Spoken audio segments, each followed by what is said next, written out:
સ્ટેશનથી પિંગળી અને કાનોડ જવાનો રસ્તો છે. આના અંદર જે રોડ બનાવેલો છે એનું વચ્ચે થાંભલા છે, તેથી અવર જવર કરવામાં બહુ તકલીફ પડે છે.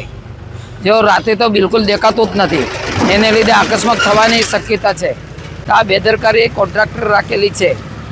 રસ્તા ઉપર જે થાંભલા છે જે મને વહેલી તકે હટાવવાની અમારી માંગ છે. પિંગળી ફાટકનો બ્રિજ બનવાનો રોડ છે. હવે અહીંયા બ્રિજ બનાવવાનું કામ ચાલે છે, પણ બે પોલની અવર જવરમાં જે સીસી બનાવ્યા છે વચ્ચે થોભલા છે. હવે સીસી બનાવ્યું છે તો કોન્ટ્રાક્ટરને એટલી ખબર હોવી જોઈએ કે આ થોભલા પહેલાં હટાવી લઈએ, બરાબર, તો અવર જવરનો પ્રશ્ન ના આવે. બીજી વસ્તુ, કન્ટિન્યુઅસ પબ્લિક જવાના હોવાથી અહીંયા બધાને બહુ તકલીફ પડે છે. તકલીફ એવી છે કે પેલો પુલ વચ્ચે છે, મતલબ થોભલા વચ્ચે છે, તો કોઈ પણ મોટી સાધન આવવું હોય તો પાછું જવું પડે છે, એવી કન્ડિશન છે. હવે અહીંયા બીજો કોઈ રસ્તો નહીં, કેમ કે આગળ નાળું છે. હવે નાળા તરે એ નાળાને લે પેલા બ્રિજનું કામ ચાલે એટલે નાળું પણ બંધ છે.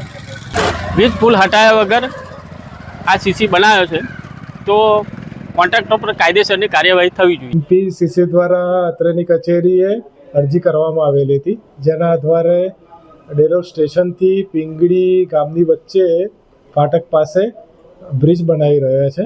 એના માટે પુલ ખસેડવાની તેઓ દ્વારા અરજી કરવામાં આવેલી હતી.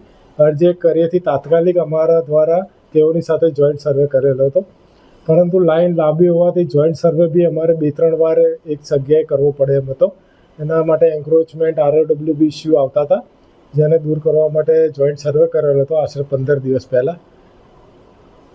અને જોઈન્ટ સર્વે કર્યાથી અમારા દ્વારા તેઓને આશરે 1 વીક પહેલાં એસ્ટિમેટ આપવામાં આવેલ છે પુલ ખસેડવા માટે. હજી તેઓ દ્વારા એસ્ટિમેટ ભરપાઈ કરેલ નથી, તેથી કામગીરી હજી શરૂ થયેલ નથી. આશરે 5 લાખની આજુબાજુ.